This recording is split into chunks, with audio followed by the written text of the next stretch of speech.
spending the time with the people, with each person, like the guys that are out shipping, the guys that are in production, understanding like what their need is. This, from my perspective, it was a technology side. You know, what do you need to help you do your job better? What can I do to facilitate that? And that's not just asking for it. That's helping them build that business case to get what they need done.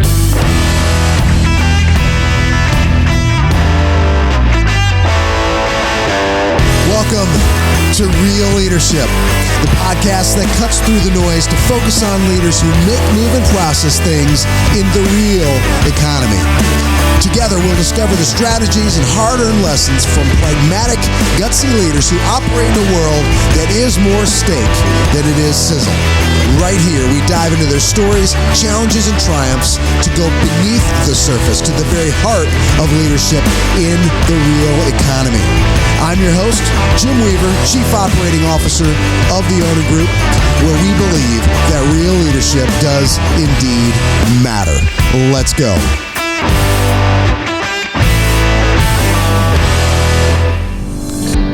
Understanding your labor market is crucial for successful recruitment.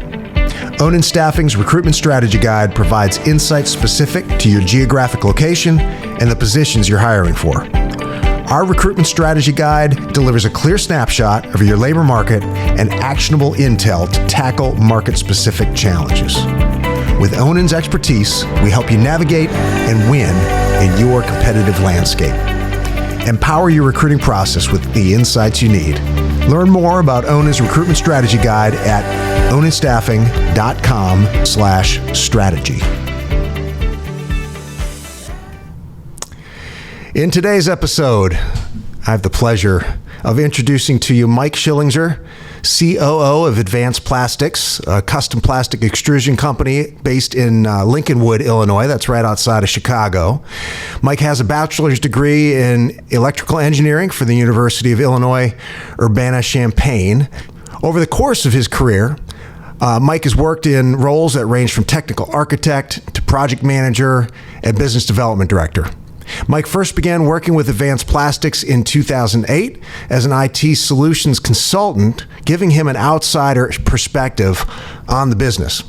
Armed with expertise in business efficiency and problem solving, Mike quickly gained the trust of the Advanced Plastics management team.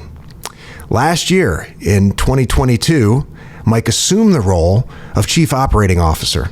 Since then, Mike has led the company toward expansion with a focus on sales, operations, and staff retention. Welcome, Mike. Jim, thank you so much for having me on. It's a pleasure. Thank you very much. Yeah. Well, congratulations. It was last year, so I think I can still congratulate you on the COO gig. Rolling on 1 year, so yeah, just another few days. Kind of crazy. Yeah. Well, you had a unique path to the COO role at Advanced.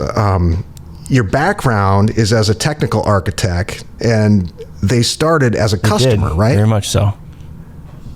Well, tell us about that. What they hire you to do? So we're looking. At the time they were looking to fulfill a need. Their current like IT guy was going back home, and home was back to Chile, and they had kind of an opening there. I was friends with Jim Stoser, who was at the time, he was leading Advanced. He's one of the owners as well too, and we kind of struck up a conversation, and came in for it's funny, you come in, you think it's going to be, since you know some people, you think it's going to be a warm reception, and he they all kind of they turned the fire up and really made me think. I had to think on my feet, and the funny thing was the one sales guy, it's like you recognize pretty quickly that you're going to have to step up your game, and you got to, the salesman part really has to come out, and you got a little bit of a circus show. You got to perform a couple, maybe a couple miracles, do some stuff. And the one sales guy came in, and he's like, I like him, hire him. And he's like, everybody's like, whoa, not yet. And I'm like, okay, I think it went well. We'll see what happens. A couple weeks later, Dennis, he was basically the accountant and CFO, and he's like, come on back. He's like, let's talk. And it was actually on the heels of what I didn't know was right on the heels of the recession back in 2009 and stuff like that. So we were pushing ahead, kind of scoping out projects, and then things tightened down. And honestly, it was through a path. You find ways, you adapt your philosophies to meet their needs at the time. You handle the projects that they need to handle. I've always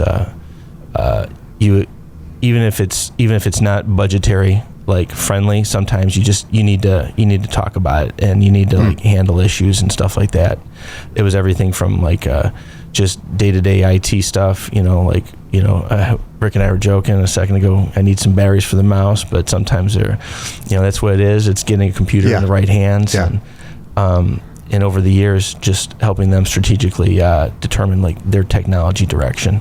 So you stayed on as a contractor for a long time. It was all the way, essentially just it was a transition from contractor to COO, and it wasn't overnight. Wow.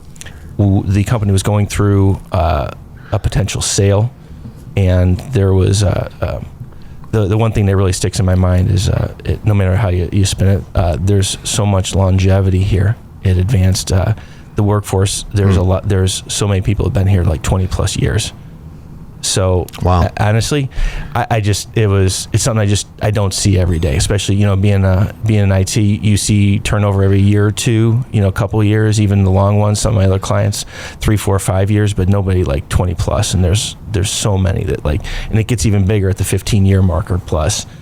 And with the sale, with the potential sale, there was a lot of uncertainty. And my wife knows this one.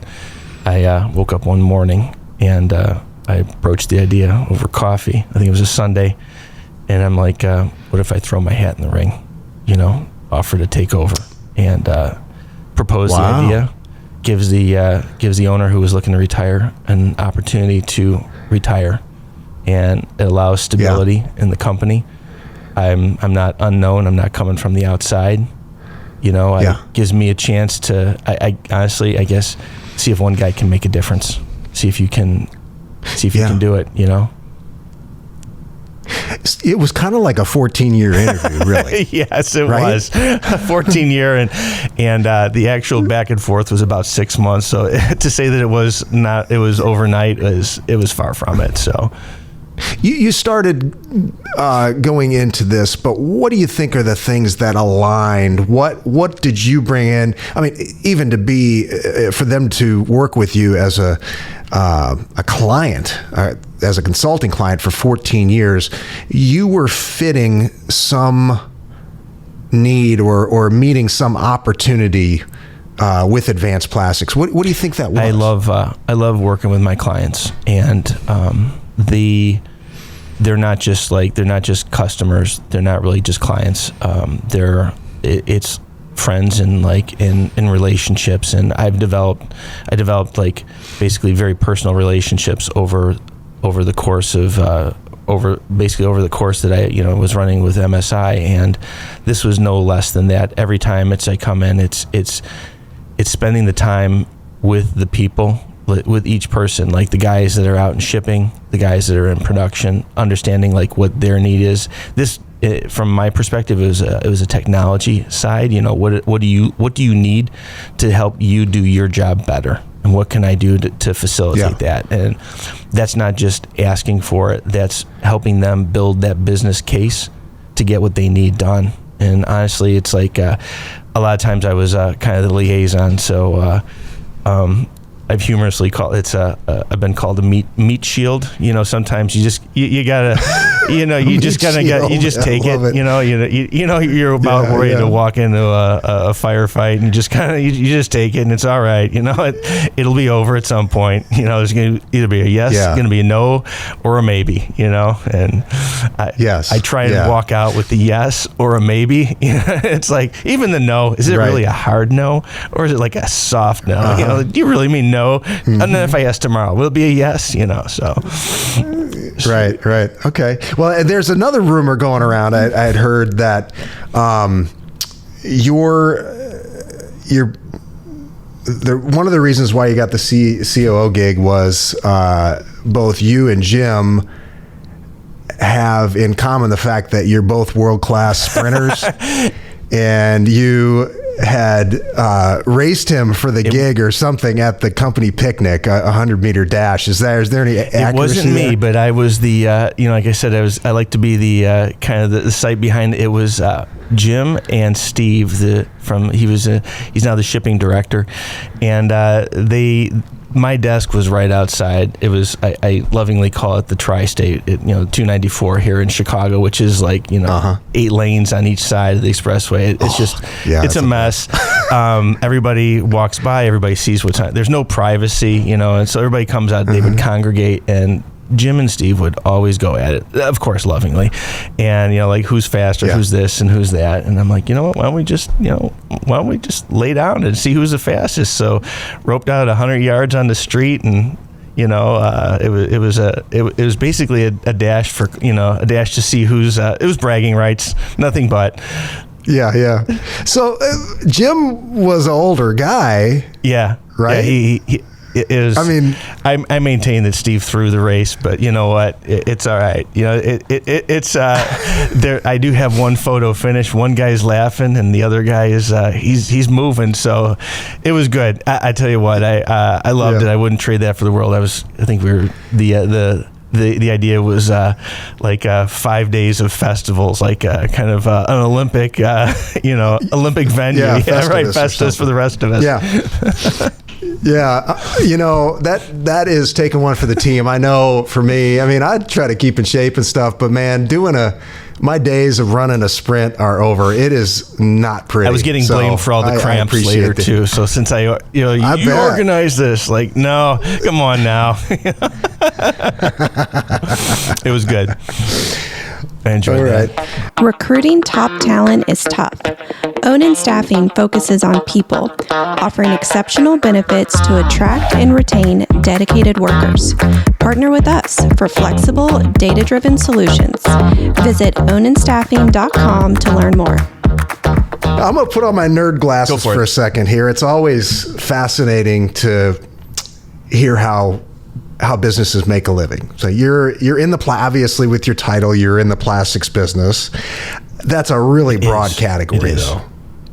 So what's your niche? What do you guys do? I would say the two most common, whether common or not, but is plastic injection molding. So you've got your Coke bottles, your teacups, stuff like that, the 2 liters and whatnot, all injection molding. And then on the other side is us. We've got plastic extrusion, where it's basically plastic pellets or the raw materials heated up, and it's fed through an extruder, or basically a large auger or a screw, and it's pushed through a die in the mold, and it comes out in linear fashion. So the most common venues of this is let's say door seals, around your garage door, back of tractor trailers and stuff like that. So any seal that you've got, door seals, refrigeration and stuff like that around your refrigerator, those are all plastic extruded. And you've got flexible plastic, you've got rigid plastic, and there's temperature variations and stuff. So our niche is basically everything that's linear. So and how to be creative about that. So even all the way to I call it silly string, but it's not. Basically 3D filament. That's all stuff. It's all it's in every classroom these days in America. Is kids doing 3D printing of their designs and stuff, all the STEM cells or STEM classes and stuff. So that's all it's all extruded material. Okay, and you guys will put together you'll put together different types of you'll combine different types of extruded material too, from what I understand, sample. right? So this is you've got you've got flexible here. I know the audience can't see this, but then you've got rigid material here. So you've got the two of them fitting into a profile. And now, how do you? Those are connected. Right. So what makes the difference between the firmness and the flexibility? So two different types of that. Two different types of basically PVC, and they're fed together at the same time, and at that mold, at that end, they're fused together. So it's considered, like, when you've got flexible, it's considered you're double extruded, and then you've got triple extrusion, where you've got 3 different types of materials all bonded together all at the same time. So, how do you get your product to market? Right now, we have some distributors on our weather seal side, and on our transportation side, it's direct sales. And I mean, not to, for better or worse, we kind of keep the customer list kind of quiet into our, but of course. we've got some major players in both on the weather seal side as well as on the transportation side, and the transportation side's direct sales. So we're those are basically organic relationships that we've grown, and we've got a kind of a hybrid. We've got distributors, and then we've also got some organic ones that have kind of we look to push through through our distributor network on the weather seal side, so on the garage door side. But it's working with the OEMs, right. That's where you're getting to do the customized stuff, and it changes all the time the model changes. They have their we're working, our engineers are working tightly with their engineers, a lot of back and forth, in terms of design tweaks and stuff. They'll finalize a design, we'll run it, we'll send it to them. They'll run it through their trials. Sometimes a larger sample size, they'll run it for a week or 2, see how that goes before you reach all the way till you're actually in full on production. And the major difference for me is the mind shift is in the world of technology. There's no such thing as is long term. Long term is a couple of days, a week or 2. And you're rolling. Here, projects take years to develop. And the guys are telling me listen, man, it's going to take 4 years. I'm like, 4 years? I only have 4 years. Come on now. Gotta be a way to. Land top technical and professional talent with Focus. Focus specializes in direct hire and contract placements, connecting you to exceptional candidates in IT, engineering, management, and more. Elevate your team with Focus. Visit getinfocus.com. How crowded a field is it in your space there?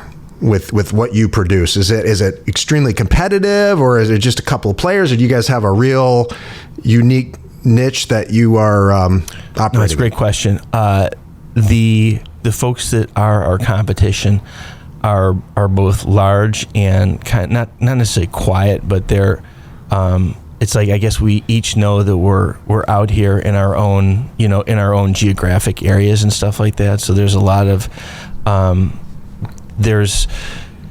don't know how you say it's quiet but prevalent. We each understand who it's an old, not necessarily an old boys network, to coin a phrase, but it's a smaller known industry. So people will trade salesmen, and people will leave one job and then show up in another competitor or another company doing a similar job, and it's there's no hard feelings. It's just kind of everybody travels in the same circle, so to speak. So yeah, same circle, sure.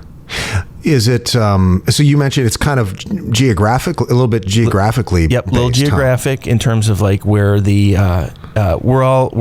we sell nationally. Actually, we sell internationally as well too, but in terms of where everybody is, I guess the market, and geographically speaking, it's kind of contained a little bit, in terms of the competition. Nobody's we're not knocking on each other's doors and stuff like that, looking to steal stuff away. Everybody's trying to build their own reputation with what they're doing, and you're, I guess, always trying to pioneer the next new thing in this industry. Yeah. Why do your customers work with you? To be quite honest, it's our excellence in customer service. I mean, it as much as with each year that's passed and we've grown, we it's our commitment to making sure that each of our customers feel like they're the only ones that we deal with, and handling their, regardless of the size, regardless of the volume that they're buying, everything from like a $60 order all the way up to a $176,000 order. You know, we're giving everybody that same feel and that same attention. Yeah. And yeah. You know, making sure that everybody feels the same. Yeah. How do you make sure that happens as a leader? Because it's easy to say, it's harder to do at scale, and you got a pretty decent sized operation there. How do you as the leader of that, or how do you make sure that's happening? You know, I for better or worse, it's not really a job or a career. It's more of a lifestyle. I not to say that I live the job, but it does. It's part of me. So I mean, everything, you know, all the way in the mornings, like kind of walking the dog, it's thinking about the day. Sometimes, you know, people pop on your radar, and it's jumping between. It's not just departments, it's individuals, and understanding if there's, you know, you pass somebody in the hall or something like that, and it looks like maybe things are weighing on them a little heavy. Understanding what's going on with them individually, and making sure that they've got what they need. I know it's a lot of people, and it's a lot of time, but sometimes I don't get to everybody, but I do my best to make sure that everybody's, like, you know, that they get what they need. I guess kind of a servant leader, so to speak, if that makes any sense. Oh yeah, absolutely. If you don't have that at the top, it's not going to happen when they're interacting with your clients. Giving them what do you need in order to be successful, and doing everything I can to make that happen. It's not me not me barking orders. It's what can I do to help them get their job done. Now, where do you see the industry going in the next few years? You know, that's another interesting question, because with COVID and coming out of that, the last, you know, now we're kind of creeping out of that. Everything's kind of being redefined, but the one thing that is popping up on the regular right now, and it makes a lot of sense. This is on the technology side. It's use of portal technologies between companies. So in this case, it's let's say it would be use of portal technologies, or like kind of extranets between like us and our customers, so that their orders are being populated, and our two disparate systems that don't talk to each other, it's bridging that gap on the technology side. So minimizing emails and minimizing confusion. And the direction that I see us going is us using that technology ourselves for our vendor management, through using tech. I hate to say, it's like everybody thinks robotics and automation. That's true, but also too it's tying systems together, which is ordering systems, purchasing systems, all that stuff. It's more tightly integrated, so that when, let's say, you place an order for a garage door, all their stuff, they can give you an accurate delivery date, because our two systems on the back end are tied together. And that's yeah. I would imagine you would need a lot. Would you just do that with an API? You've got company. You've got like basically companies that are building technology to handle the extranet. So everything's going towards subscription services, right? So you subscribe to their service, and they're providing you you're exactly right. They're providing you the APIs to plug into your system, because you want to only give them what you need to give them, right? And you want to, so everybody's kind of sharing only what they feel that they can share on the data side. You tie that together. You make communication better. You allow for orders to be, let's say, reviewed, or like, hey, put up for, this one's in question. Like, here's the numbers I've got versus the numbers you've got. Rather than, we're losing a lot in emails. Yeah. I hate to say it. Things sort of die out. Accomplishing diversity, equality, and inclusion directives can be challenging. Excelsior Staffing, a certified MBE providing staffing solutions for light industrial sectors, has been helping companies like yours find success since 2007. Strengthen your diverse team with Excelsior. ExcelsiorStaffing.com. You're growing right now. What's driving that? A little bit of me, and a lot of bit of we are just really tight on physical space, and you grow too big for the house. It's time to look for a bigger house, and we're doing that right now. We're in the process of that, and it's a big step. We've been in this area for a long time, and anytime you start to grow, it's a leap of faith, and I think it's one that's overdue, and I'm excited because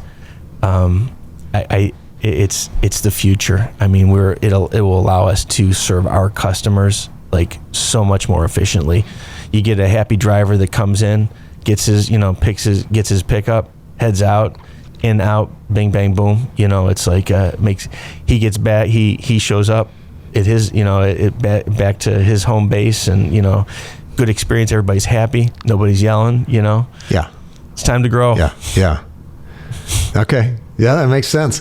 Are you picking up? Did you get into a new space with your product? Is a new client relationship driving, or is it expansion with your current client I had a base? unique opportunity. It was really early on when I started in terms of like this in this position, and a salesman from another company, actually a direct competitor of ours, approached us, and they were actually they decided to spin down their operations. And it's not too often that your competitor decides that we're sunsetting this, and are you interested in the business? How do you say no? And it was a lot of decisions kind of quickly, but sometimes you gotta I shoot from the hip, lead with the heart. So this was exactly one of those. There was a lot of everybody's a little, I got a little jittery at the end, of course, myself. It's like, are you doing the right thing? But what, it's been phenomenal. The addition to our team, and it was a new product in addition to new processes, which I know that sounds kind of nerdy, but it was other people doing things that they hadn't done, and teams that were not necessarily like secondary, but they were like it wasn't a lot of emphasis. They are now very, very vital to getting this done. So it's basically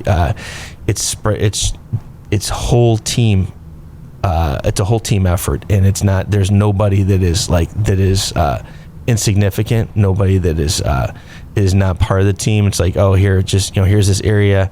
Don't worry about it too much. Everybody is. It truly underscores like how vital all the departments are, and all the operations are. Yeah, that's exciting.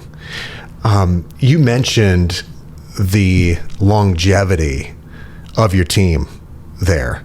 Why do you think folks stick around? What is it that keeps people there for that amount of time? Because that's pretty rare. Very rare nowadays. There is a tremendous sense of family here, and there's a lot of relationships that extend beyond these doors. There's a lot of people that are both co-workers and colleagues, as well as friends, and hanging out. They share a lot of life, both inside and outside of here. We've got a few sons and dads working here, and we've got brothers working here, and at the same time that presents a unique challenge to make sure that all the decisions you make from a personnel standpoint are not only balanced, but like you have to take that into consideration. And like, man, that's tricky. It makes for long days for me sometimes. Sure. Well, and you're coming from the technical background, the people side of this and you can't avoid people in life, but I mean, like, you being responsible for that aspect of the business is thinking things. It's thinking again. It's overthinking. It's asking questions that, like, you know, like, is this work related? Like, did something go bad when you guys went out last night or something like that? You're not telling me. Like, help me out here. Come on, throw me a bone. Yeah, there's a upside and a downside to the family environment. More up than down. But you stay in this room. You go over there. You know, like, don't talk to him. Exactly. Well, what's one trait? If you could instill one trait into any employee, what would that one trait be? I know this is it may sound kind of weird, but entrepreneurialism. I mean, I want everyone to believe it's not like one person's company. It's not this person's company. It's not that person. It's each person's company. It's all of us together. I want you to think I want you to think outside the box. I want you, all those things that, even if it's crazy or silly, if you've got an idea, it's worth a shot, right? We try it. It doesn't work. Okay. We at least tried it. No regrets. And I want them to, like, I want everyone to just step outside. Like, you don't have to wait for somebody to give you a list of things to do. What's that? You know, you can come up with it. We all do every day. Just expand that into business, and nothing but success. You know. Yeah, I think that's great. That ownership mentality, you can get that. As a real part of your workforce, that is powerful. It's been tricky, cool. But, like, you know, I had my early adopters, and they ran, and it's like, this is awesome. And it's like, you know, you get the ones in the middle that it's like, okay, you know, you got to prove it to me. Like, I'm serious, man. Just take a shot. Go for it. It's okay. I promise. Yeah, the collective is so much smarter than an individual can possibly be. You know, all day long. Yeah, that's great. Successful leaders typically have some positive habits that they've developed. So I'm always curious about people's habits that I have on. So are there a couple of good habits that you've developed over time that have kept you at the top of your game, you think? You know, I definitely burn pretty fast. I found years ago I started doing it's not, I guess it's technically not martial arts, it's Krav Maga. So it's like it's Israeli form of hand to hand, and it mixes several different disciplines: jiu-jitsu, you know, boxing. It kind of blends them all together. I'd say it's organized bar fighting if you were to see it. So, you know, it's been a great outlet for me, at least. You know, you kind of, I tell you what, if you don't focus, you get hit. And I found that on a couple occasions I didn't focus, and then a finger was broken. So that, you know, things happen like that. But it's been great. I try to stay on top of the exercise. You know, solid. I've got my habits in the morning. You know, it's you wake up, you make coffee, walk the dog. You know, have coffee with the wife, talk about the day. You know, out the door. So it's like, I guess it's not, rituals, or, like, you know, just it's, for me, it's rooted in it's rooted in family, it's rooted in relationships, and you get those are solid. The rest of everything is going to be solid, you know. Sure. Back to the Krav Maga. How long have you been doing that? Since 2015, so almost 8 years. Okay, so you've been at it a while. I've been, yeah. Isn't the final phase? There we go. You learn how to cover somebody that's like get somebody out of a bad situation. Multiple opponents, and, like, you know, everybody's kind of coming at you, guns, knives, and, like, bats, and, like, fists and stuff like that, and you got to protect somebody too, right? Yeah, sometimes you have it's like VIP, like, you know, VIP defense and stuff like that. So those are like are like situations that, you know, you got. Does your person know somebody or know anything, or you just, like, straight, you know, like, kind of busting through? So it's yeah. Oh, cool. Yeah, that's great. A little crazy, I guess. I know. I get it. It's not the first time I've heard that. Yeah. It's all right. I did. I didn't say it. I don't want to mess with you, man. It's all good. Well, hey, I've really enjoyed it, and I'm so happy for you guys, the way you're growing, and it sounds like an exciting time there with some of the, kind of earlier leaders stepping down, you're stepping in. Exciting time. I wish you all the best, Jim, Mike. thank you so much for having me. I really appreciate it. It's been awesome. Yeah, so how can people find out more about your company? You can check out our website. It's www.advancedplastic.com.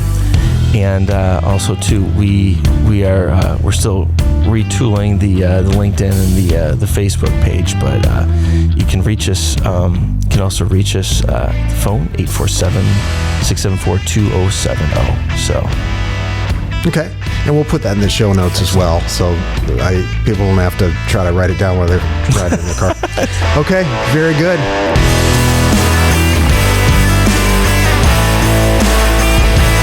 Thank you for listening.